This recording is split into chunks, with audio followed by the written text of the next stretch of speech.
සිදිරියේ මේ දකින්නේ කාන්තාවක් විසින් නිර්මාණය කරන ලෝකයේ දැවැන්තම තොරන් රාජ්‍ය ශ්‍රී ලංකාවට අභිමානයක් නව ලෝක වාර්තාවක්. උදැසනක් වේවා ශ්‍රී ලංකා වාසී ඔබ සියලු දෙනාටම. ඉතින් අපි අද මේ රැඳී සිටින්නේ අඟුණුකොළ පැලස්ස ප්‍රාදේශීය සභා ක්‍රීඩාංගණයේ සිටයි. ඉතින් අද මෙම ස්ථානයේදී විශේෂ සිදුවීමක් සිද්ධ වෙනවා. ඒ තමයි ශ්‍රී ලංකා ඉතිහාසයට නව පිටුවක් පෙරළමින් තොරන් රාජයා ලංකාවට ලෝක වාර්තාවක් ගේනවා. ඒ තමයි ලෝකේ විශාලතම තොරන් රාජයා බවට පත් වෙනවා මේ තොරණ. ඉතින් ශ්‍රී ලාංකික කාන්තාවක් විසින් නිර්මාණය කරන මෙම තොරන් රාජයා අද අඟුණුකොළ පැලැස්ස ප්‍රාදේශීය සභා ක්‍රීඩාංගණයේදී නව ලෝක වාර්තාවක් පිහිටුවන්නට සූදානම් වෙනවා.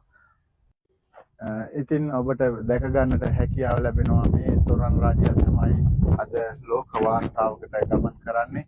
මේ ශ්‍රී ලංකාවට නව අභිමානයක් එක් කරමින් ශ්‍රී ලාංකික කාන්තාවකගේ ගෞරවයේ කැපවීම හා කාන්තාවකගේ නොබසුබට උත්සාහය, නිර්මාණශීලීත්වය සහ ධෛර්යත්වය එකතු කරමින් නායකත්වය සමගින් මේ තොරන් රාජ්‍යය නිර්මාණය වෙනවා. ඉතින් මේක තමයි ලංකා ඉතිහාසයේ ලෝක ඉතිහාසයට නව පිටුවක් පෙරළමින් ලෝකයට නව ලෝක වාර්තාවක් පිහිටුවන අමරණීය අවස්ථාව. ඉතින් ඔබටත් මේ ලෝක වාර්තාව පිහිටුවන ඒ අමරණීය තොරන් රාජ්‍යය දැක බලා ගන්නට අවස්ථාවක් තිබෙනවා.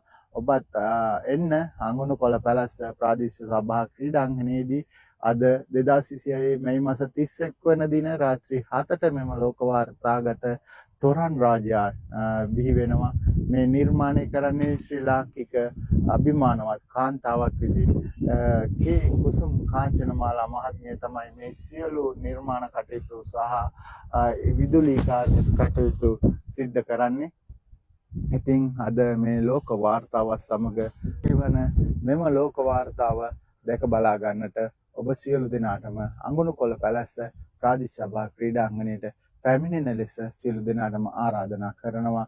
මේ තොරණක් පමණක් නොවේ, ශ්‍රී ලාංකික කලාත්මක හැකියාව ලෝකයට කියන ඉතිහාසගත නිර්මාණය ඔබට දැක බලා ගන්නට පුළුවන්. ලංකා ඉතිහාසයේ බිහිවන දැවැන්තම තොරන් රාජ්‍යය ලෝක වාර්තාවක් පිහිටුවන ඒ තොරන් රාජ්‍යය ඔබට දැක බලා ගන්නට එන්න අඟුණුකොළ පැලැස්ස ප්‍රාදේශීය සභා ක්‍රීඩාංගණයට අද සවස 7ට 2026 මැයි මාස 31 වන දින රාත්‍රී 7ට එන්න අඟුණුකොළ පැලැස්ස මහජන ක්‍රීඩාංගණයට.